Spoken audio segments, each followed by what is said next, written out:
সকলের যে মতামত এবং সকলের যে আকাঙ্ক্ষা সে আলোকে জুলাই ঘোষণাপত্র প্রকাশ করবে। তো এটা ঘোষণার পর আমরা কিছুটা আশাহত হয়েছি এবং আমাদের কাছে মনে হয়েছে যে ছাত্র জনতার অভ্যুত্থানের যে পূর্ণ আকাঙ্ক্ষা এটি পূর্ণভাবে প্রতিফলিত হয়নি। এর অন্যতম কারণ হচ্ছে এই বাংলাদেশের যে ভূখণ্ডের ইতিহাস, জাতিসত্তার যে ইতিহাস, ব্রিটিশ বিরোধী আন্দোলনে এখানকার অনেকেই লড়াই করেছেন, সংগ্রাম করেছেন। তো সেই ধারাটাকে ইগনোর করা হয়েছে। পাশাপাশি জুলাই আন্দোলনের 9 দফা ছিল অন্যতম একটি গুরুত্বপূর্ণ পয়েন্ট। সেই 9 দফাটাকে এখানে জুলাই প্রক্লেমেশনে আসেনি। না আসার কারণে আমার কাছে মনে হয়েছে যে জুলাই আন্দোলনের যে পলিসি, টোটাল আন্দোলনের প্যাটার্ন এবং গতি প্রকৃতি, কৌশলগুলো অনেকটাই অবজ্ঞা করা হয়েছে। এরপরে এখানে যত ধরনের স্টেক্স ছিল, বিশেষ করে যারা রেমিটেন্স যোদ্ধা ছিল বিদেশে, তাদের বিষয়গুলো, মিডিয়া কর্মীদের অনেক বেশি ভূমিকা ছিল, অনলাইন অ্যাক্টিভিস্টদের অনেক বড় গুরুত্বপূর্ণ ভূমিকা ছিল। তো এভাবে করে অনেক গুরুত্বপূর্ণ স্টেক্সদের বিষয়গুলো আসলে উঠে আসেনি। যদিও অনেক বিস্তৃত একটি আমরা দেখেছি ঘোষণাপত্র, কিন্তু এই সামান্য ছোট্ট ছোট্ট বিষয়গুলো সরকার ইনক্লুড করতে পারেনি।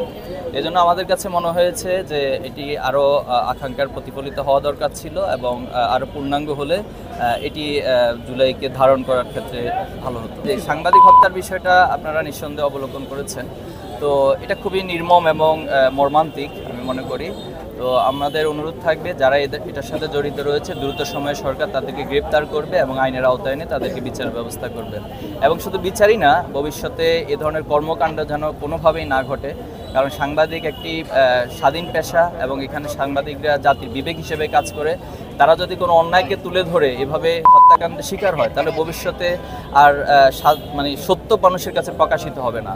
এজন্য আমাদের বিশেষভাবে সরকারের কাছে জোর দাবি থাকবে যে এই বিষয়টা সিরিয়াসলি দেখবেন এবং দ্রুত সময় এটার বিচার ব্যবস্থা করবেন। প্রথমত হচ্ছে আমাদের ঐক্যের মধ্য দিয়েই জুলাই আন্দোলন বা জুলাই বিপ্লব সংগঠিত হয়েছে।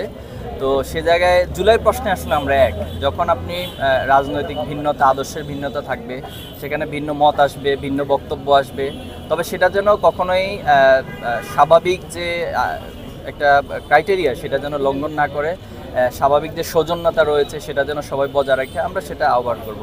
আপনি সম্প্রতি খেয়াল করবেন যে আমরা জুলাই প্রক্লেমেশনের দিন যখন সংসদ ভবনের সামনে ছিলাম, সেখানে ছাত্রদলের সভাপতি সহ ছাত্র অধিকারের সভাপতি আরও অনেকের সাথে আমার দেখা হয়েছে। তো এটা সৌজন্যতা আমাদের মাঝে থাকে, বাট রাজনৈতিক জায়গা থেকে অনেকে হয়তো বক্তব্যের ক্ষেত্রে একটু অসংলগ্ন হয়ে যান।